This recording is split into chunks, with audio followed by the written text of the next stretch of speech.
오늘은 7월 세 번째 주일입니다. 우리는 기후 재앙의 시대에 살아가고 있습니다. 이걸 부인할 사람은 아무도 없습니다.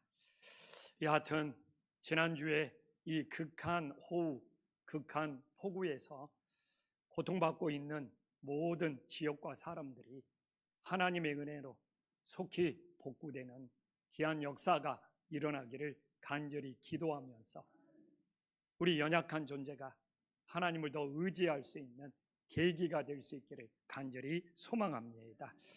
오늘 디모데후서는 사도 바울이 순교하기 전에 마지막으로 보낸 편지예요. 근데 사도 바울이 순교하기 전에 이 마지막으로 보내는 편지를 디모데에게 보내고 있다. 지금 이 에베소 지역에서 목회하고 있는 디모데에게 보내고 있다. 그만큼 디모데가 사도 바울에게는 영적인 아들이었고 또 소중했고 또 아픈 손가락이었다는 것을 알 수 있습니다.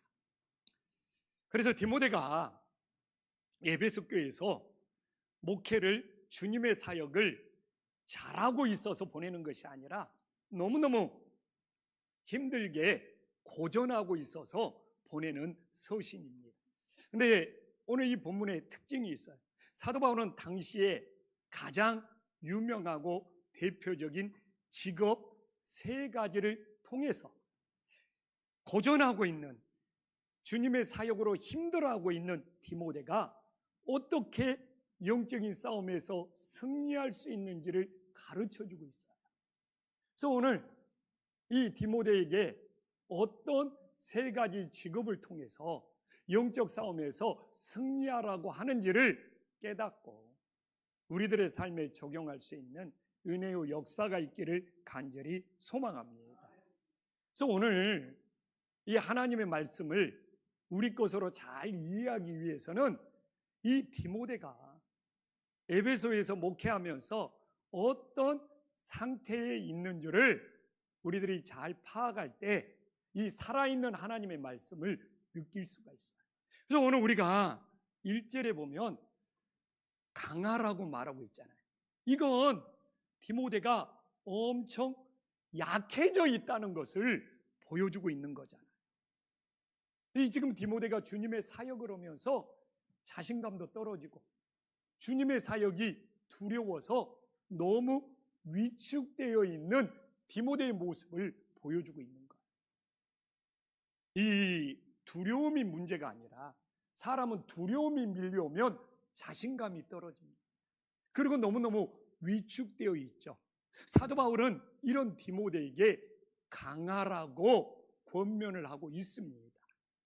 그래서 이렇게 자신감도 떨어져 있고 위축되어 있는 디모데에게 강해져라는 의미가 무엇이냐? 이게 그렇게 중요한 것이죠. 여기서 강하라고 하는 의미는 자신에게 힘이 하나도 없어요. 근데 어디서 새 힘을 얻어야 된다는 것이죠. 지금 사도 바울은 디모데에게 새 힘을 어디서 얻으라고 합니까? 하나님의 은혜 가운데에서 하나님의 은혜로 새 힘을 얻을 때 그때 바로 강해져서 주님의 사역을 끝까지 감당할 수 있다고 권면을 하는 거예요. 저도 목회하면서 때로는 두렵기도 하고 자신감이 떨어지기도 하고 진짜 위축될 때가 있습니다. 이때에 우리는 깨달아야 돼요. 아, 내가 주님의 은혜로 새 힘을 얻어야 되는구나. 그러니까 지금 여름 사역도 눈앞에 두고 있고 우리 집사람도 이제 자신감이 떨어진다는 거. 저야 너무 마음이 아프죠. 이제 자신감이 떨어진다는 거예요. 나이도 들어가고. 이럴 때 그 사역을 포기하라는 것이 아니라 내 힘으로는 안 되는구나. 어떻게 해? 주님의 은혜로 새 힘을 얻어서 그게 강해지는 거예요. 그러면서 주님의 사역을 감당해야 한다는 거잖아요. 지금 우리는 반환점을 돌고 있어요. 주방봉사든 또 여심도 사역이든 또 교사 사역이든 좀 이렇게 지칠 수 있고 힘들 수 있고 자신감도 떨어질 수 있고 위축될 때가 있습니다. 그때 바로 주님 앞에 기도하면서 주님의 은혜로 세임을 얻어서 하나님의 사역을 감당해라는 하나님의 사인이 됨을 우리들이 다시 한번 깨달을 수 있기를 간절히 소망합니다. 그래서 이제 하반기로 넘어가면서 우리가 어떻게 살아야 되느냐? 정말 날마다 기도하면서 주님의 은혜로 세임을 얻고 주님이 주신 그 은혜, 그 세임을 가지고 모든 것을 잘 견디고 감당하며 나아갈 수 있는 믿음의 자녀들이 될 수 있기를 간절히 소망합니다. 근데 디모데가 자신감이 떨어지고 위축된 이유가 있어요. 그 이유가 뭐냐? 에베소에서 목회하면서 너무 스트레스를 받다 보니까 위장병이 걸린 거예요. 그래서 오늘 2절에 보면 이제 위장병이 걸려서 건강이 안 좋으니까 혼자 목회할 수가 없는 거예요. 그래서 좀 다른 사람에게, 충성된 사람에게 부탁을 해야 돼. 근데 이 젊은 디모데가 목회하면서 얼마나 스트레스 걸렸으면 위장병에 걸렸겠습니까? 우리 혹시 양 목사님도 스트레스 받아서 위장병에 걸린 건 아니에요? 절대 아니래요. 근데 저는 개척에서 초창기에는 밥 먹을 때 누가 교회에 대해서 심각한 이야기만 하면 얹혀요. 소화가 안 돼요. 그래서 오직 있으면 우리 집사람한테, 우리 가족아 좀 도와주라. 정말 밥 먹을 때는 편하게 먹을 수 있도록 교회에 대해서 심각한 이야기 좀 하지 말아라. 이상하게 얹힌다. 소화가 안 되어서 너무너무 힘들다 하면서 도움을 요청한 적이 있었습니다. 그래서 이렇게 디모데가 위장병이 걸려가지고 소화가 안 된다 그러면 좀 안타깝게 여겨야 되잖아요. 근데 위로받았어요. 아, 나만 소화가 안 되는 것이 아니라 디모데는 위장병까지 걸렸구나. 이게 되게 위로가 되는 거예요. 응? 남이 아프면 걱정해야 되는데 그게 나한테 엄청 위로가 되더라고요. 그래서 디모데는 건강상의 문제로라도 혼자 사역을 할 수가 없어. 그래서 사도 바울이 제시한 해결책은 뭡니까? 충성된 사람에게 복음을 전할 수 있도록 부탁하면서 혼자 사역하지 말고 충성된 사람들과 함께 사역이라는 거예요. 그럼 여기서 이제 충성된 사람이 누구냐가 엄청 중요한 거죠. 이 복음에 대해서 확신이 있는 사람들, 복음에 대해서 전혀 흔들리지 않는 사람들. 요새 충성된 사람들은 세상에 무슨 일이 일어날지라도 예수님의 십자가의 복음에 확신을 갖고 전혀 흔들리지 않는 사람이 충성된 사람이 됨을 믿으시기를 간절히 소망합니다. 그럼 이 시대에 주님께 충성된 사람들이 누구냐? 이 복음을 함께 전하는 사람, 복음의 확신을 갖고 복음을 전하는 사람들이 이 시대에 충성된 사람인 거예요. 이게 조영식 목사 혼자 복음을 전할 수가 없어요. 우리 모든 성도님들이 충성된 사람이 되어서 복음의 확신을 갖고 복음을 전할 수 있는 믿음의 자녀들이 되기를 간절히 소망합니다. 어떻게 혼자 할 수 있겠어요? 이럴 때 옆 사람 한번 봐줘야 돼. 오늘 너무 충성된 사람으로 보입니다. 한번 칭찬 한번. 오늘 너무. 이게 뭡니까? 복음의 확신을 갖고 복음을 전한다는 거예요. 이런 충성된 사람들이 김포한신교에 많이 세워질 수 있기를 간절히 소망합니다. 근데 봐보십시오. 이 복음의 선순환을 2절 후반부에 말해주고 있어요. 2절 후반부에 보면 어떻게 답니까? 충성된 사람들이 다른 사람들을 또 복음을 전하는 사람으로 세우고 있어. 이게 무슨 이야기냐? 사도 바울은 디모데를 세웠죠. 디모데가 충성된 사람들을 세웠잖아요. 근데 또 충성된 사람들이 어떻게 합니까? 다른 사람들을 세워주고 있어.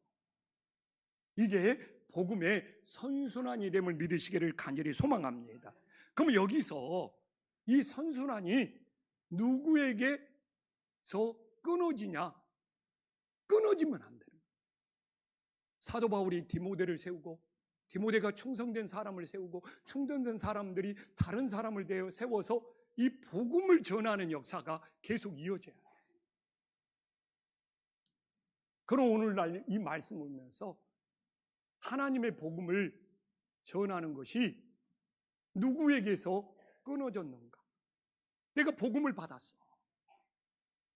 그러면 내가 충성된 사람이 되어서 다른 사람들을 복음을 전하면서 다른 사람들을 세워야 돼. 근데 내가 끊어진 자가 되어버리면 내 가족들은, 내 자녀들은, 내 이웃들은, 그래서 나도 복음을 받고 복음의 확신을 가지고 충성된 사람이 되어서 내 자녀들을 정말 다른 사람들로 세우고 내 가족들을, 내 이웃들을 계속 세워갈 수 있는 은혜의 역사가 일어나기를 간절히 소망합니다.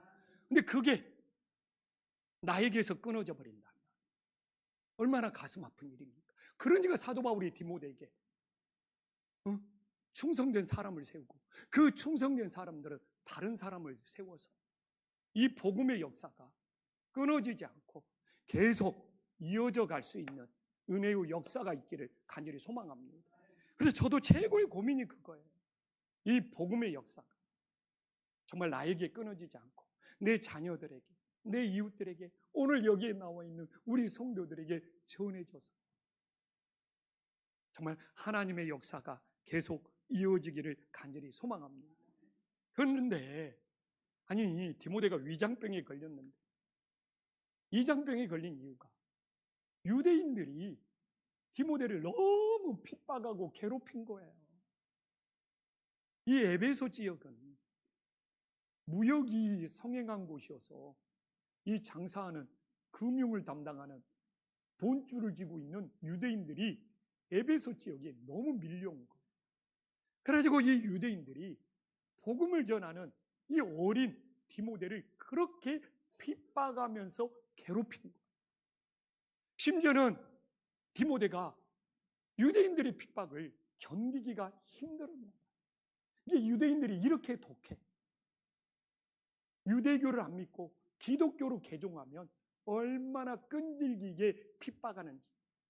구약의 출발이 유대인이라 우리가 우호적인 마음이 있을지 몰라도 기독교를 가장 핍박하는 것은 유대교라고 그래요. 무슬림보다, 이슬람교보다 기독교를 더 핍박하는 것이 유대교라고 합니다. 베들레헴에 예수님이 태어난 동네에 예수님이 태어났기 때문에 기독교 인구가 한때는 65%가 넘었어요. 근데 유대인들이 얼마나 베들레헴에서 예수님을 믿는 사람을 괴롭혔는지, 너무 괴롭히고 핍박해서 베들레헴에 있는 우리 기독교인들이 다 떠나서 지금은 10%가 안 돼요. 야, 유대인들 얼마나 끈질깁니까? 아니, 베들레헴에 기독교 인구가 60%가 넘었는데 유대인들이 그렇게 괴롭혀가지고 베들레헴을 다 떠나서 다른 지역으로 이주를 해가지고 지금은 10%가 뭡니까? 심지어는 5%도 안 된다는 이야기예요. 근데 이런 유대인들이 있는데 가끔 한국에서 집회 오는 거 보면 이스라엘 깃발을 왜 흔드는지 저는 믿음의 눈으로 바라볼 때 이해가 안 되는 거예요. 오늘도 유대교가 기독교를 얼마나 핍박하고 있는지. 그래서 디모데가 그 핍박을 견디지 못하고 위장병에 걸린 거예요. 그럴 때 사도 바울이 어떻게 위로하고 있습니까? 3절에 보면 나와 함께라고. 저는 이게 최고의 위로인 거예요. 사실 혼자 고난을 당하고 있다, 혼자 내 몸이 아프다, 혼자 내가 슬프다, 이거 견디기 힘들어요. 더 수렁에 빠집니다. 근데 누군가 나와 함께 고통을 당하고 있어, 누군가 나와 함께 슬퍼하고 있어. 이게 최고의 위로가 됨을 믿으시기를 간절히 소망합니다. 그래서 사도 바울 최고의 상담가예요. 이 음악 우리 기독교인들이 누가 고통당하고 누가 힘들어하고 누가 하면 신앙적으로 조언을 하려고 그래. 근데 그 신앙적인 조언이 율법으로 정죄하는 것이 될 수 있어요. 아니, 그 사람이 기도할 줄 모르냐고. 그걸 몰라서 지금 기도할 줄 몰라서 슬퍼하냐고요. 근데 당신 기도해야 돼. 이건 율법으로 정죄하는 거예요. 함께 아파해주고 함께 고통을 느끼고 함께 슬퍼해주는 것이 최고의 공감, 최고의 위로가 됨을 믿으시기를 간절히 소망합니다. 그래서 사도 바울이 그렇게 유대인들의 핍박으로 위장병이 걸리고 그렇게 힘들어하는 디모데를 위로하는 것이 나와 함께 고난을 받아라.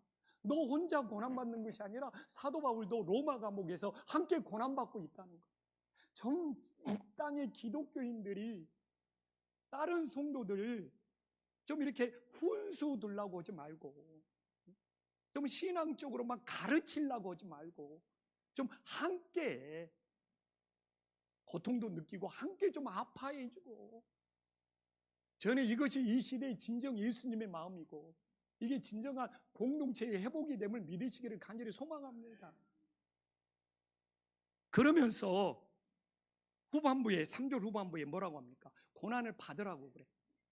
이거 수용해라는 것입니다. 받아들이라는 겁니다. 그러니까 고난에 고통이 두 가지가 있어. 고난을 당하는 사람이 있어요. 피해자죠. 고난을 당하면 피해자고 괴로워. 그러나 고난을 수용하고 받아들이면 예수님의 고난에 동참하는 자가 됨을 믿으시기를 간절히 소망합니다. 같은 고난인데 얼마나 달라요. 나는 맨날 고난을 당한다, 고통을 당한다, 피해자로 살고 있는 거 괴롭죠.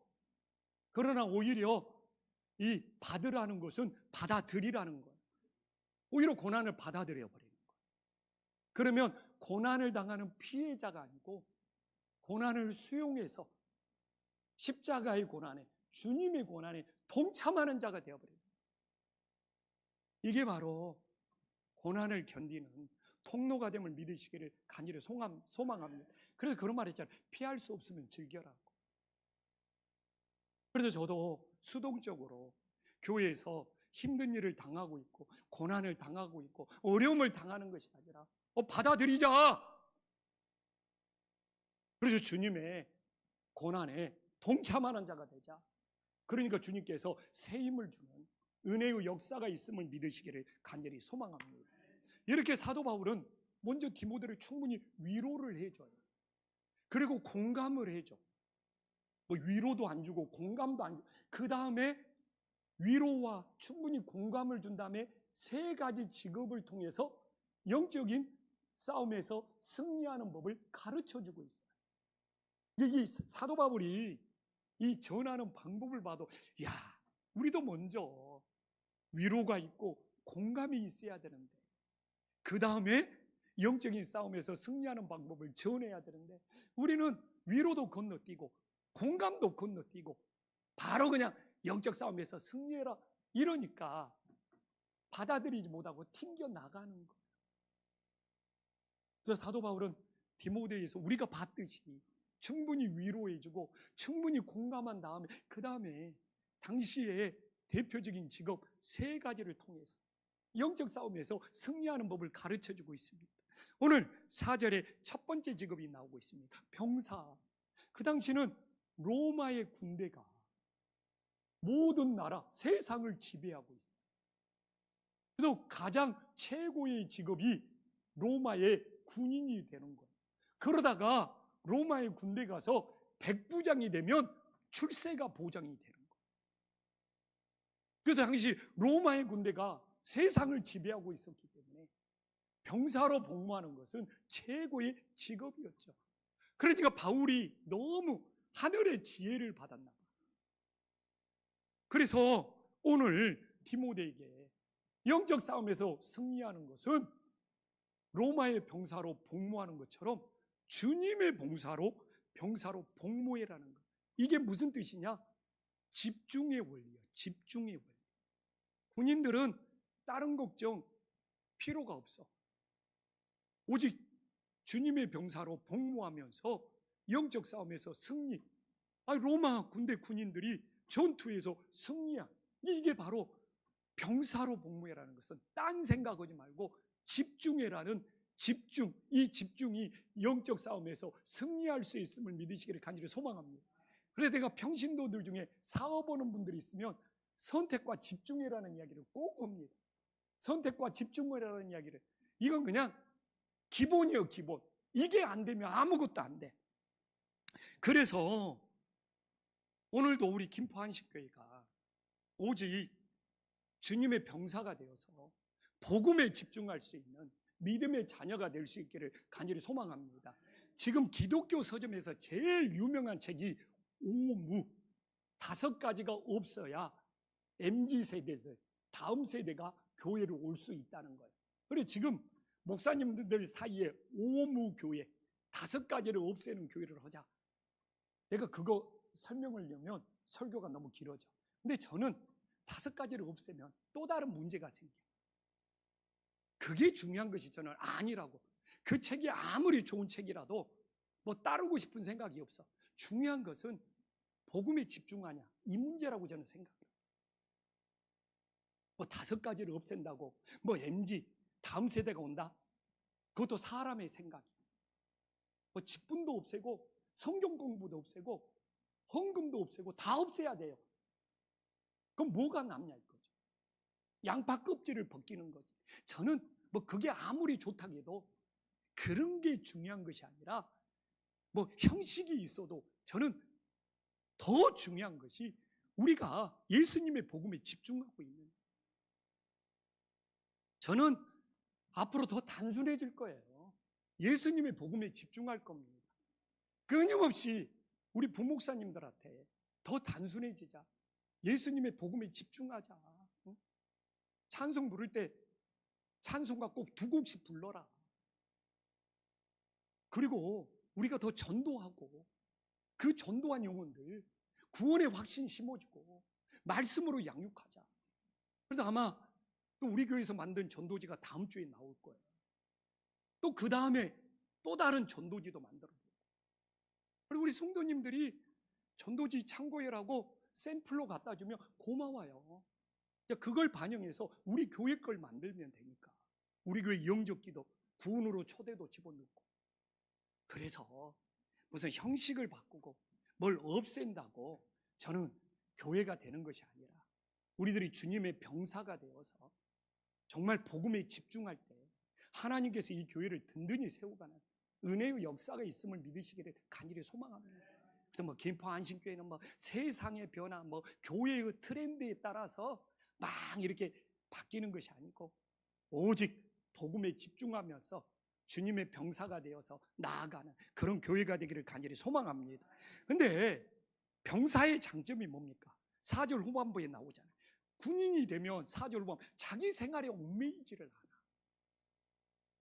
아주 사도 바울이 좋은 비유를 들고 있는 거죠. 근데 자기 생활에 얽매인다는 것은 뭡니까? 성도들이 자신의 이득을 위해서 살아가는 거예요. 근데 자기 생활에 얽매이지 말라는 것은 주님을 위해서도 희생할 줄 알아야 된다는 거예요. 맞는 이야기잖아요. 자기 생활에 얽매이지 말라는 것은 자기 돈 버는 것만으로 이 세상을 살아가지 말고 좀 이렇게 주일이면 아버지 앞에 나와서 예배 드리면서 주님을 위해 희생도 하고 봉사도 할 줄 알아야 된다. 아니 딱 병사가 되면 이 군인이 되면 세상 생활은 내려놓잖아요. 우리들이 주일만이라도 주님의 병사가 되어서 세상 일에 얽매이지 않고 아버지와 함께 할 수 있는 은혜의 역사가 있기를 간절히 소망합니다. 지금도 세상 일에 얽매여 있으면 자기 일에 얽매여 있으면 아버지 집에 와서 예배 못 드리죠. 얼마나 좋은 비유입니까? 저는 그래요. 뭐 우리가 세상에 살면서 이득이 생길 수 있어요. 근데 나에게 하나님이 주신 것이 주님을 위해서 사용된다, 선교를 위해서 사용된다. 그게 하늘의 보화를 쌓는 거예요. 최고의 가치가 되는 거예요. 그러나 자기가에게 많은 이득이 주어졌을지라도 주님을 위해서 사용되는 것이 없으면, 선교를 위해서 사용되는 것이 없으면 그게 무슨 의미가 있는 거예요? 그래서 우리가 신앙생활을 하면서 우리는 복음에 집중하고 복음을 위해 내 것을 희생할 줄도 알고 또 내 인생이 복음을 위해 사용되는 은혜의 역사가 있기를 간절히 소망합니다. 그러면 자, 첫 번째 직업 알았죠? 당시 두 번째 직업이 뭐냐? 오늘 오전에 나오지만 경기하는 자예요. 이 직업이 굉장히 인기가 높았습니다. 왜? 그 당시는 올림픽이 있었어요. 그리스 아테네에서 고대 올림픽이 지금은 4년 만에 한 번씩인데 매년 열리고 있어요. 그래서 아테네 올림픽 나가서 1등을 하면 월계관을 쓰고 시민들의 영웅이 될 수 있어. 그래서 어렸을 때부터 아테네 올림픽에 가서 정말 운동선수가 되어서 1등을 하려고 엄청 훈련하고 준비하는 사람들이 당시에 많았죠. 그렇기 때문에 경기하는 자가 되어서 올림픽에 가서 1등만 하면 시민들의 영웅으로 자기들의 인생을 바꿀 수가 있는 것입니다. 그 고대 아테네 올림픽이 오늘날 현대 올림픽으로 계승되어 내려오고 있는 것이죠. 근데 오늘 5절에 보면 경기하는 것 중에 제일 중요한 것이 뭐냐? 법대로 경기를 해야 된다는 거예요. 규칙을 지키면서 경기를 해야 돼.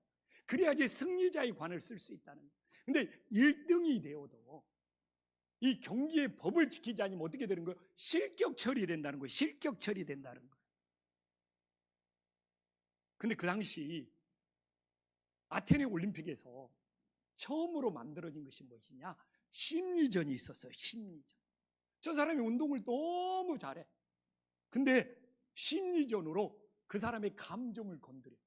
그러면 감정을 조절이 못해갖고 경기의 법을 어겨가지고 실격하는 일들이 생겨가지고 그때 나오는 말이 심리전이라는 말이 나와가지고 병법에서도 쓰이고 운동에서도 이제 일상적으로 쓰이는 말이 됐죠. 그게 고대 아테네 올림픽에서 나온 거예요.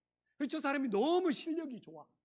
1등은 따놓은 당상이야. 근데 심리전에 말려가지고 감정을 조절하지 못해가지고 법을 지키지 못해가지고 실격 처리되어서 우승을 못하는 경우가 제법 있었다고 합니다. 그래서 실력이 좀 떨어지면 약을 올리고 심리전으로 그 사람을 경기 규칙을 어기게 만들었다. 그러면 오늘날도 너무 이게 중요한 거예요. 정말 우리가 신앙생활을 하면서 이 하나님의 말씀의 법을 따를 수 있기를 간절히 소망합니다. 근데 사단도 운동의 심리전처럼 우리가 말씀의 법을 따르지 못하도록 우리의 감정을 건드려요. 저도 솔직히요, 주일날 그냥 이 감정이 조절되지 않아가지고 예배를 망쳤던 경우가 한두 번이 아니에요. 우리 부목사들한테 뭘 준비하라고 부탁을 했는데 우리 부목사님들이 준비를 안 해놓은 거예요. 그러면 부목사님들의 문제가 아니라 내 감정이 건드려져요. 이게 사단의 역사죠. 그리고 내가 예배의 실패자가 되어버려요. 근데 저만 그래요?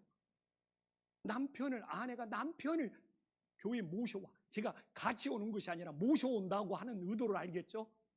근데 그냥 집에서 나온 때부터 막 뜸들이고 지각하다가 그냥 차 안에서 그냥 감정이 폭발해가지고 둘 다 교회 안 나와버려. 이 사단은 이렇게 감정을 건드려. 그래서 오늘도 여러분들이 아버지 집에 나와서 우리가 말씀의 법을 따르면서 온전한 예배자가 되어야 되는데 사람들의 말에 어떤 표정에 근데 이 감정을 사단은 건드려. 그리고 이 감정이 조절되지 않으면 예배가 무너지고 내 신앙이 무너지는 것을 수없이 겪으면서 살아가고 있는 거예요. 그래서 저는 솔직히 그래요.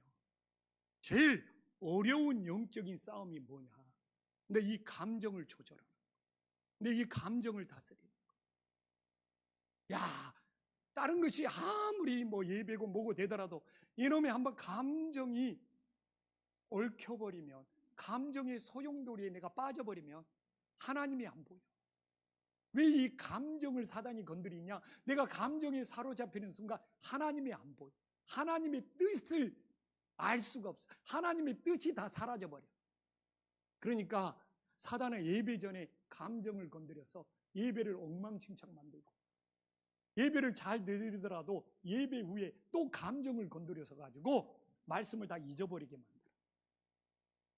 기도원에 가서 막 3일 동안 엄청 금식 기도하면서 은혜 받았는데 내려오면서 사단이 감정을 건드려 가지고 3일 동안 금식 기도한 것이 한순간에 다 사라져버려.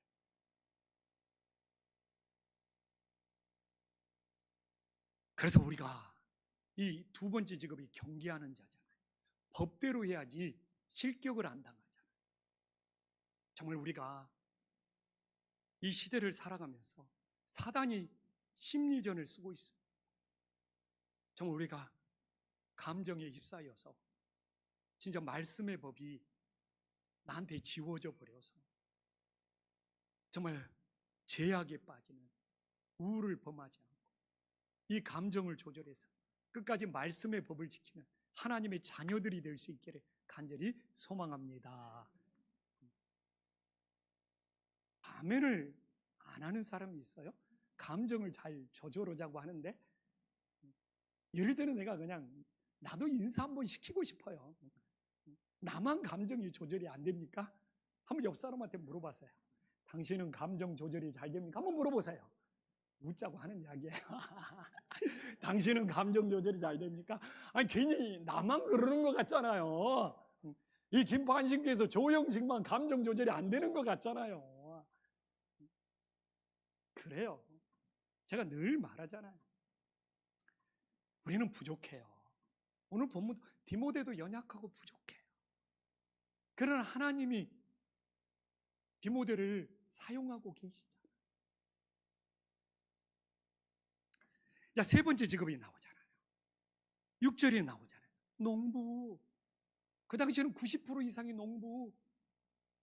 군인이어도 경계하는 자라도 먹고 살려면 농사를 지어야 돼. 그때는 농사가 없지. 그때는 1차 산업만 있었어요. 2차 산업이 뭐가 있어요? 3차 산업이 뭐가, 1차 산업 대부분이 농부요. 이게 그 당시 가장 대표적인 직업이 뭐냐? 로마 군인, 올림픽에 나가는 경기하는 자, 그 다음에 다 농사 짓는 농부가 당시에 세 가지 대표적인 직업이죠. 근데 어떻게 사도 바울이 이걸 캐치해가지고 이걸 비유로 영적인 싸움에서 승리하는 방법을 전해주고 있는 거예요. 근데 여기서 농부가 열매를 수확하기 위해서 제일 중요한 것이 수고하는 농부.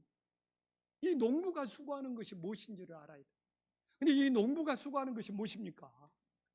곡식이 맺을 때까지 씨를 뿌리는 것부터 농부는 충실해야 돼. 게으른 농부는 농사를 충실해야 돼. 또한 농부는 그 열매가 익을 때까지 기다려야 돼. 그래서 농부의 수고는 뭐냐? 씨 뿌릴 때부터 충실함과 끝까지 기다리는 인내가 농부의 수고예요. 이 수고는 직업마다 다 달라. 학생들의 수고는 뭐냐? 매일매일 정해진 시간만큼 성실하게 공부하는 것이 학생들의 수고예요. 또 오늘 다른 직장들의 수고는 거기에 맞춰서 수고하는 것이 다 달라져. 이게 수고를 해결화시킬 수 없어. 농부의 수고는 무엇입니까? 정말 씨를 뿌릴 때부터 충실함과 그 열매가 맺어질 때까지 인내하면서 기다리는 거. 근데 솔직히 저는 농부의 수고를 목회 초창기에는 몰랐어요. 어떻게 내가 농부의 수고를 몰랐는지를 알 수 있냐면, 예전에는 설교고 나면 주일날 오후에 성도님들의 반응이 어땠느냐에 따라서 내 감정이 막 소용돌이치는 거예요. 오늘 성도님들의 반응이 어땠지? 오늘은 아멘 소리가 어땠지? 오늘 나가면서 은혜 받았다고 말한 사람이 몇 명이나 되지? 진짜 농부의 수고를 몰랐을 때는 성도들의 반응이 어땠느냐에 따라서 감정이 휘몰아쳐가지고 주일 오후뿐만 아니라 월요일까지도 막 지업하고 있고, 심지어는 화요일까지도 그 후유증을 겪었던 사람이 저예요. 그런데 어떻게 은혜로 농부의 수고를 제가 알았어요.